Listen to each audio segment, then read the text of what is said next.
ബലം പ്രയോഗിച്ച് തട്ടിക്കൊണ്ടുപോയെന്ന ദിയയുടെ സ്ഥാപനത്തിലെ ജീവനക്കാരികളുടെ പരാതി ശരിയല്ല എന്ന് കാണിക്കുന്ന CCTV ദൃശ്യങ്ങൾ ഏഷ്യാനെറ്റ് ന്യൂസിന്. ജീവനക്കാരികളെ ബലം പ്രയോഗിച്ച് കാറിൽ കയറ്റുന്നതായി ദൃശ്യങ്ങളിൽ ഇല്ല. ഒരു ജീവനക്കാരി സ്വന്തം സ്കൂട്ടറിലാണ് കാറിന് പിന്നാലെ പോകുന്നത്. അതിനിടെ കൃഷ്ണകുമാറും മകൾ ദിയയും മുൻകൂർ ജാമ്യാപേക്ഷയുമായി കോടതിയെ സമീപിച്ചു.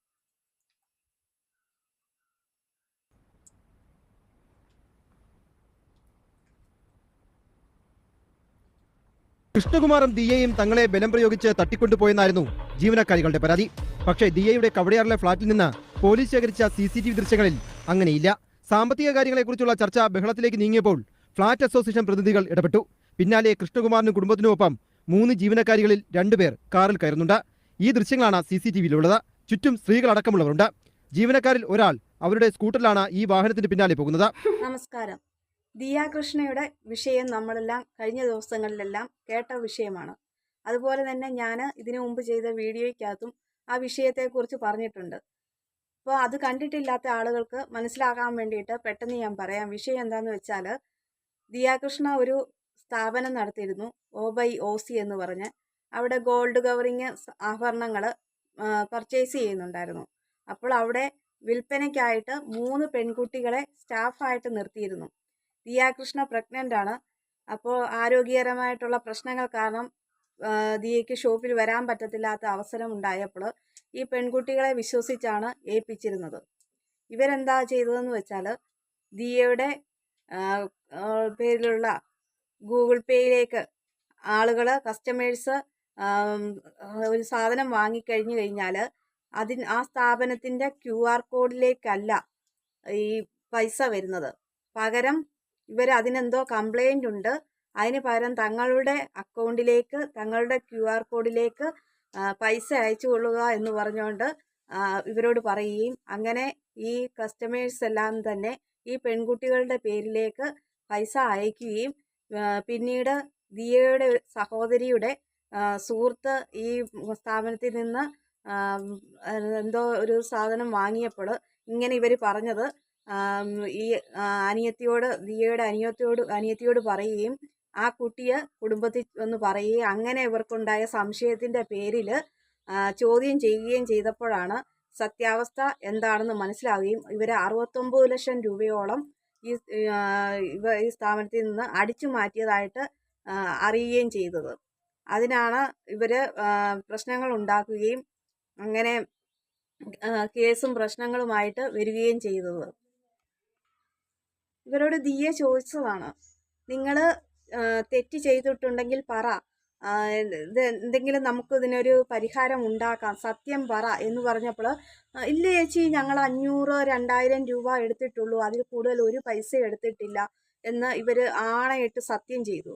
അപ്പോൾ പറഞ്ഞു, അങ്ങനാണെങ്കിൽ നമുക്ക് ഇത് ഇത്രയും രൂപ ഇതിൽ നിന്ന് പോയിട്ടുണ്ട്, അങ്ങനെയാണെങ്കിൽ ഞാൻ വാട്സപ്പിൽ സ്റ്റോറി ഇടാൻ പോവുകയാണ്, ആരെങ്കിലും വേറെ ആരുടെയെങ്കിലും പേരിൽ കസ്റ്റമേഴ്സ് ആരെങ്കിലും വേറെ ആരുടെയെങ്കിലും പേരിൽ പേയ്മെൻറ്റ് ചെയ്തിട്ടുണ്ടോ എന്ന് അറിയണം. അത് വേണ്ട ചേച്ചി, അങ്ങനെ ചെയ്തു കഴിഞ്ഞാൽ ഇപ്പം ഞങ്ങളുടെ കുടുംബത്തിലൊക്കെ അറിയില്ലേ, അപ്പം ഞങ്ങളെ മോശമായിട്ട് കണക്കാക്കില്ലേ, നിങ്ങൾ തെറ്റ് ചെയ്തിട്ടില്ലെങ്കിൽ നിങ്ങൾ എന്തിനു പേടിക്കുന്നു, അത് വേറെ ആരെങ്കിലും ആയിരിക്കും, ഞങ്ങളല്ല എന്ന് പറഞ്ഞോളൂ എന്ന് ദിയ ഇവരോട് പറഞ്ഞു. അതിൻ്റെ ഫലമായിട്ട് ദിയ സ്റ്റോറി ഇടുകയും ഈ വിഷയം സ്റ്റോറി ഇട്ടപ്പോൾ തന്നെ മിനിറ്റിനകം ഒരുപാട് റിപ്ലൈ വന്നെന്നാണ് പറയുന്നത്. അവരെല്ലാം പറയുന്നു, ഇന്നപോലെ ഞങ്ങൾ സ്റ്റാഫിൻ്റെ പേരിൽ പേയ്മെൻറ്റ് ചെയ്തു, ചിലർ പറയുന്നു പുറത്തേക്ക് കൊണ്ടുപോയി ഞങ്ങളുടെ കയ്യിൽ നിന്ന് ക്യാഷ് ആയിട്ട് മേടിച്ചു, അങ്ങനെ ഒരുപാട് പേര് പറഞ്ഞു. അന്നേരം ഇവർ സത്യാവസ്ഥ എന്താണെന്ന് മനസ്സിലാവുകയും ചെയ്തു. ഇപ്പോൾ ഈ അടുത്തറിഞ്ഞ വാർത്ത എന്താണെന്ന് വെച്ചാൽ, അവർ മുങ്ങിയെന്നാണ്. ഈ 3 പെൺകുട്ടികളും മുങ്ങിയെന്ന്. തെറ്റ് ചെയ്തിട്ടില്ലെങ്കിൽ എന്തിനാണ് ഇവർ മുങ്ങുന്നത്? അതുതന്നെയല്ല, ഇത്രയും ലോകം മുഴുവനും ഈ പ്രശ്നം അറിഞ്ഞു. ഇപ്പോൾ ഈ പെൺകുട്ടികൾ ഈ സ്റ്റാഫായിട്ടുള്ള ഇവരാരെയും പേടിക്കാതെ ഇങ്ങനെ മുങ്ങണമെങ്കിൽ ഇത്രയും പ്രശ്നം ഉണ്ടായിട്ടത് കേസും പ്രശ്നവും ആവുമെന്നറിഞ്ഞിട്ടും ഒളിവിൽ പോയി നിൽക്കണമെങ്കിൽ ഇതിൻ്റെ പിന്നിൽ എന്തോ ഒരു ആളുടെ ബലമുണ്ട്. അല്ലെങ്കിൽ അങ്ങനെ ഇത്രയും ഒരു സ്റ്റാഫായിട്ടുള്ള ആളുകൾ ഇത്രയും രൂപ മോഷ്ടിക്കുക എന്ന് പറയുന്നത് തന്നെ, അതും ഇത്രയും പിടിപാടും അറിയപ്പെടുന്ന ആൾക്കാരും അങ്ങനെയൊക്കെ സോഷ്യൽ മീഡിയയിൽ സജീവമായിട്ട് നിൽക്കുന്നതാണ്. ദിയയ്ക്ക് യൂട്യൂബ് ചാനലുണ്ട്. അതുപോലെ തന്നെ ദിയയുടെ അച്ഛൻ കൃഷ്ണകുമാർ ഒരു ആർട്ടിസ്റ്റാണ്. പിന്നെ അദ്ദേഹം ഒരു പൊളിറ്റീഷ്യനാണ്. അങ്ങനെയൊക്കെ അറിയപ്പെടുന്ന ഒരുപാട് പിന്നെ ഉയർന്ന ഒരു സ്ഥാനത്തുള്ള ആളുകളായിട്ട് പോലും അവരെ ഈ വെറും ഈ സ്റ്റാഫായിട്ടുള്ള ഈ പെൺകുട്ടികൾ 500 1000 2000 ഒന്നുമല്ല 69 ലക്ഷം രൂപയോളം മുക്കുക എന്ന് പറയുമ്പോൾ അവരുടെ ധൈര്യവും അതോടൊപ്പം അവർക്ക് ധൈര്യത്തിന് പുറകിൽ നിൽക്കുന്ന ആരെങ്കിലും ഉണ്ടോ എന്നും നമുക്ക് ചോദിക്കുന്ന ഒരു ചോദ്യം തന്നെയാണ്. അത് തന്നെയല്ല നമുക്ക് അങ്ങനെ തോന്നാറ് തന്നെയുണ്ട്. ഒരു ചെറിയൊരു സ്റ്റാഫായിട്ടുള്ള ഈ പെൺകുട്ടികൾ ഇത്രയും വലിയ പൊസിഷൻ എന്ന് പറയുമ്പം അവർ നമ്മൾ അറിയപ്പെടുന്ന ആളുകളാണ്. സാമ്പത്തികമായിട്ടും എല്ലാ രീതിയിലും ഒരു കുഴപ്പമില്ലാത്ത ഒരു ഫാമിലിയാണ്. അപ്പോൾ എല്ലാവർക്കും അറിയാം, കേരളത്തിലുള്ള എല്ലാവർക്കും തന്നെ അറിയപ്പെടുന്ന ആളുകളാണ്.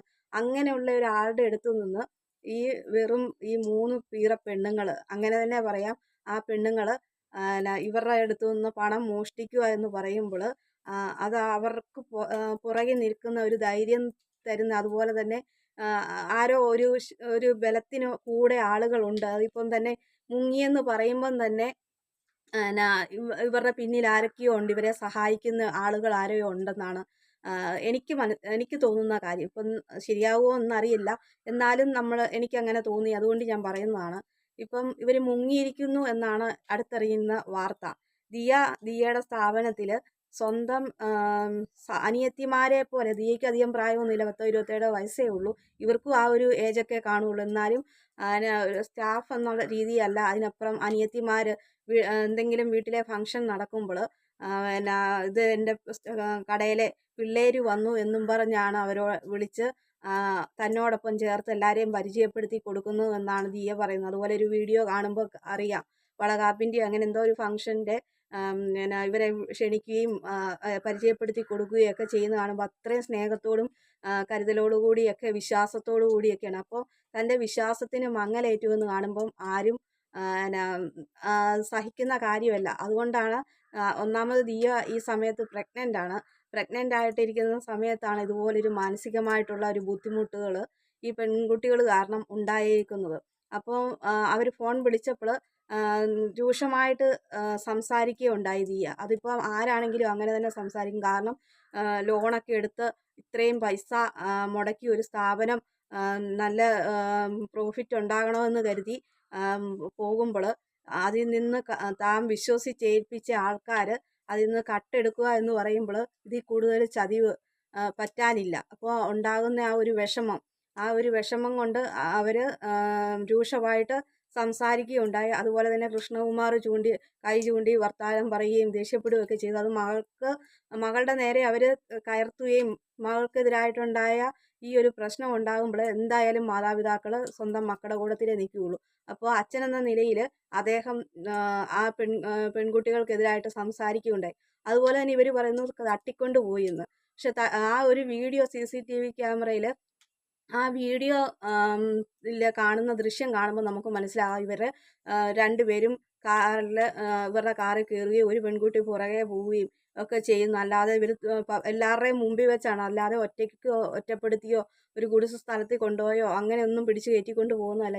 ഇവരുടെ ഇഷ്ടത്തോടു കൂടി സമ്മതത്തോടു കൂടി അവരുടെ വാഹനത്തിൽ കയറി പോകുന്നതായിട്ടാണ് നമുക്ക് കണക്കാക്കുന്നത്. എന്നിട്ട് കള്ളത്തരം കാണിച്ചിട്ട് നേരെ തിരിച്ച് ഇവരുടെ പേരിൽ കേസ് കൊടുക്കുക, ആവശ്യമില്ലാത്ത കാര്യങ്ങളൊക്കെ ഉന്നയിച്ച് ജാതിയുടെ പേരിൽ അങ്ങനെയൊക്കെ ഇപ്പം എന്ത് കാണിച്ചാലും ജാതി പറയുന്ന ആ ഒരു ട്രെൻഡായിട്ട് മാറിയിരിക്കണം. അവർ ഇവിടെയും ഈ ഒരു പ്രശ്നത്തിലും ഇവർ സ്വയം രക്ഷിക്കാൻ വേണ്ടിയിട്ട് അങ്ങനെ ഒരു അടവ് എടുത്ത് കാണിച്ചിരിക്കുകയാണ്. പക്ഷെ എല്ലാ മനുഷ്യർക്കും ചില കാര്യങ്ങളിൽ ദിയയുടെയും കുടുംബത്തിനോടും ഒക്കെ ആളുകൾക്ക് എതിർപ്പുണ്ടായിരുന്നെങ്കിലും ഈ ഒരു പ്രശ്നം വന്നപ്പോൾ ഈ ഫാമിലിയോട് ഒപ്പമാണ്. ഈ ചില കമൻറ്റുകളൊക്കെ നമ്മൾ ഓരോ വീഡിയോ വരുമ്പോൾ നമ്മൾ ഇടയ്ക്ക് നോക്കുമ്പോൾ പക്ഷെ ആരും ഇവർക്കെതിരായിട്ട് പറയുന്നതായിട്ട് തോന്നിയിട്ടില്ല. ദിയയുടെയും ഫാമിലിക്കും ഫുൾ സപ്പോർട്ടായിട്ടാണ് എല്ലാ ആളുകളും സംസാരിച്ചത്. കാരണം സത്യം എന്താണെന്ന് മനസ്സിലായി എല്ലാ മനുഷ്യർക്കും. ആ വീഡിയോ കാണുകയും തെളിവുകൾ ഇവർ സംസാരിക്കുന്ന ആ വീഡിയോ, ഹാന ചോദ്യം ചെയ്യുന്ന വീഡിയോ, അതെല്ലാം കാണുമ്പോൾ നമുക്ക് സത്യം എന്താണ്, ഇവർ കട്ടെടുത്ത കാര്യമാണ് എന്നുള്ള കാര്യങ്ങൾ തെളിവ് വരികയും ചെയ്തു. അതുകൊണ്ട് നമുക്ക് എല്ലാവർക്കും മനസ്സിലാവുകയും ചെയ്യും. ഇതിൽ നമുക്ക് മനസ്സിലാകുന്ന ചില ആളുകളെ നിർത്തേണ്ട സ്ഥാനത്ത് നിർത്തിയില്ലെങ്കിൽ ഇതല്ല ഇതിൻ്റെ അപ്പുറവും ഓരോ പ്രശ്നങ്ങളിലേക്ക് നമ്മൾ അകപ്പെടും. നമ്മൾ ചിലപ്പം എല്ലാവരെയും കണ്ണും പൂട്ടി വിശ്വസിക്കുന്ന ഒരു രീതിയുണ്ട്. പക്ഷേ അങ്ങനെ വിശ്വസിക്കേണ്ട ഒന്നാണ്. കഴിഞ്ഞ ദിവസം തിരുവനന്തപുരത്ത് കോടീശ്വരനായ ഒരാളുടെ വീട്ടിൽ ഒരു അസാമിയാണോ ബംഗാളിയാണോ എന്നറിയത്തില്ല, കൊലപാതകം നടത്തിയേക്കുന്ന സംഭവം നമ്മൾ കണ്ടതാണ്. അതും അവർ വിശ്വസിച്ച് അവരെ അത്രയും അടുപ്പത്തിലാക്കി, ആ വീടിൻ്റെ മുക്കും മൂലയും എല്ലാം പരിചയമായി, വീട്ടിലേക്ക് കയറി ഇറങ്ങാനുള്ള അത്രയും സ്വാതന്ത്ര്യം കൊടുത്തുകൊണ്ടാണ് അങ്ങനെ ആയത്. അതുപോലെ തന്നെയാണ് ഈ സംഭവം ഉണ്ടായേക്കുന്നത്. ഇവരെ അത്രയും വിശ്വസിച്ച് ദിയ ഷോപ്പിൽ പോലും പോകാതെ ഇവർ എല്ലാ കാര്യങ്ങളും നടത്തും എന്നുള്ള ഒരു വിശ്വാസം കൊണ്ട്, ആ വിശ്വാസമാണ് ഈ കള്ളികൾ മുതലെടുത്തേക്കുന്നത്. ഇനിയെങ്കിലും ഇങ്ങനെയുള്ള ഓരോ വാർത്ത കേൾക്കുമ്പോൾ നമ്മുടെ ജീവിതത്തിലും ഓരോരുത്തരെ നിർത്തേണ്ട സ്ഥാനത്ത് നിർത്തിയില്ലെങ്കിൽ ഇതല്ല ഇതിൻ്റെ അപ്പുറവും ഉണ്ടാകും എന്നുള്ളതിൻ്റെ പല കാര്യങ്ങളുമാണ് നമ്മൾ ഇതിൽ നിന്ന് മനസ്സിലാക്കുന്നത്.